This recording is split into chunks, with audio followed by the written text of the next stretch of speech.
Seems everybody loves this man. He's Chris Waddell. He's the greatest disabled racer ever. He also competed in the Summer Games in Sydney, Australia. I won a silver in the 200 meters, so it was my first Summer Games, or first summer medal, and it was just great. It was good for me to be able to, be fit and participate in the summer too.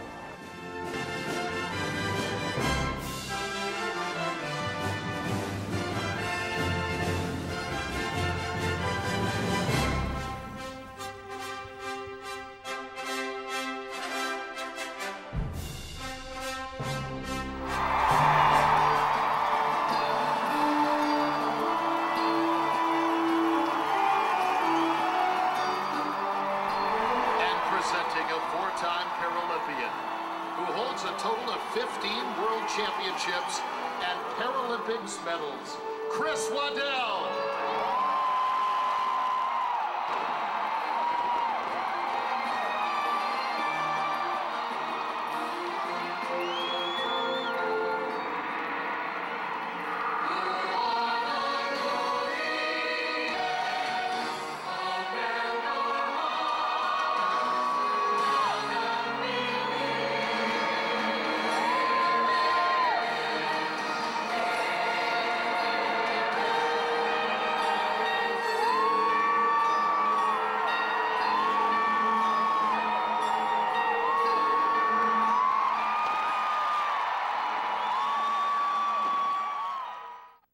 Life is as easy as ABC.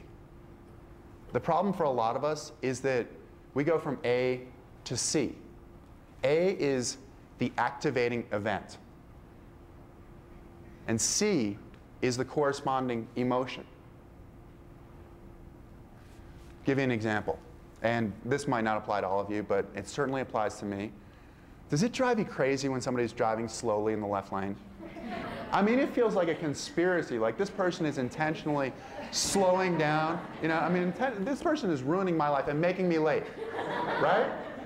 Intentionally. I mean, that's the A, is the activating event, and C is, you know, the corresponding emotion, and this person's giving me C. I mean, it goes straight from A to C. It's like, that person's in front of me, and I'm mad now.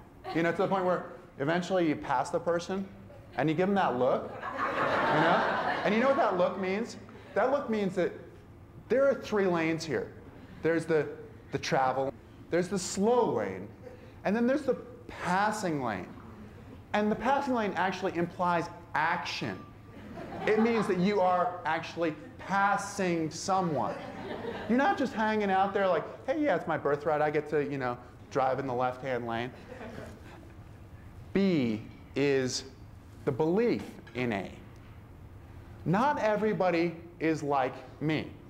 You know, if we take 1,000 people and they come up upon somebody who's driving slowly in the left lane, not everybody is going to think, I'm mad that this person is in front of me.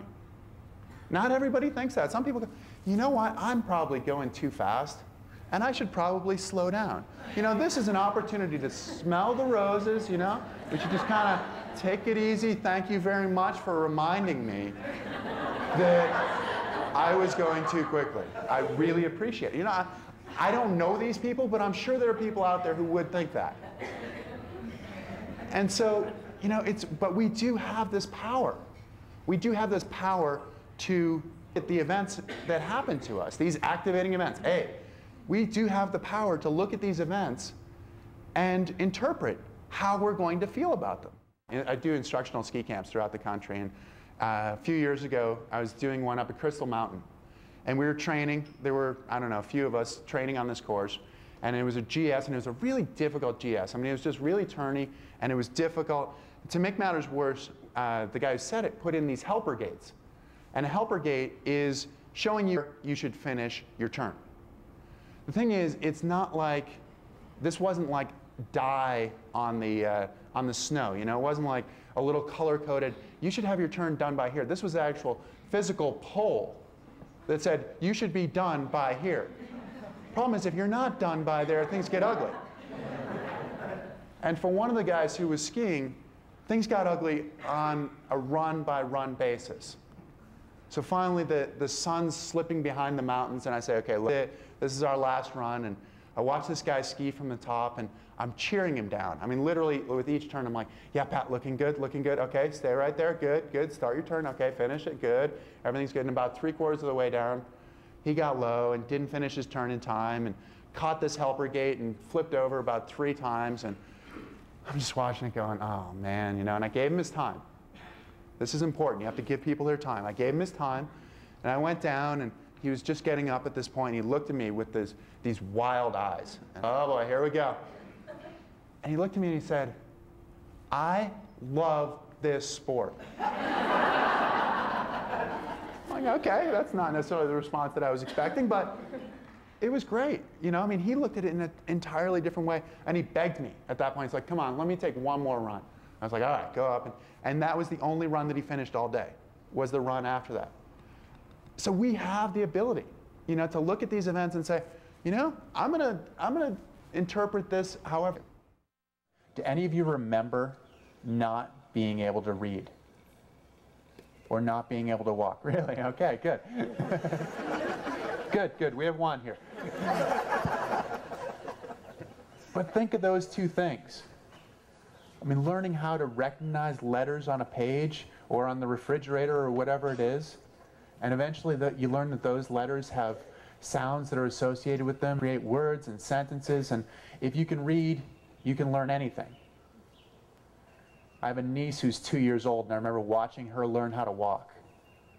And watching a kid learn how to walk, first of all, it's completely unfair. Have you seen these kids? I mean, their heads are bigger than anything else in their body, and then they have these protruding stomachs and these butts that stick out, you know, and they're kind of, and these tiny little feet. Tiny little feet, right? The head gets a little too far forward. Whoa, you know. And I'm watching my niece, it was like her feet were flexing the whole time. Because, oh, head's too far forward. Oh, head's too far back. Oh, no. You know, and it's like, but eventually she took a step, and then she took 2 steps. And then now, you know, it's like she never, you know, she never knew how to, or she always knew how to walk, is what it looks like.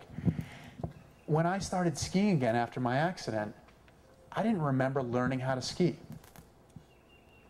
But for me, it was this sense of mastery that we learn early on, when we're reading, that we learn when we're walking, but I learned it again a second time. I learned to do something that I knew how to do, but I had to learn it from the very beginning. The first time I went out skiing, I went with my ski coach up at college. And he said, well, what do you want to do? And I said, I don't know, you go to the top, right? You know, and I figured I'd fall. But I didn't figure I'd fall all day long. I mean, I fell so much that he kicked his skis off and he slid behind me, holding me upright so that he could control me, but also so that he didn't have to pick me up anymore. And that day, how to turn. I finished that day without making a turn. I couldn't believe it. But eventually, I got to the point where I could go from the top to the bottom and where I could ski just about everything. And what I saw was a sense of mastery. And the mastery for me was in my vision. My vision when I first started, my vision was 10 inches in front of my ski tips. And then eventually, because initially anything had the ability to knock me over. If it was a bump, a patch of ice, a candy wrapper, anything had the over, and I wanted to know. And so if you guys walk around later on and you look 10 inches in front of your feet, you'll do exactly what I did. You'll run into walls, you know, and all of a sudden, whoa, what's going on? But eventually I went from 10 inches in front of my ski tip to 10 feet down the hill, to 100 feet down the hill, to 100 yards down the hill. And at 100 yards down the hill, it was kind of like I had mastered the mountain. Suddenly the whole world had opened up to me, and no longer was the mountain dictating to me where I was going. I was in control.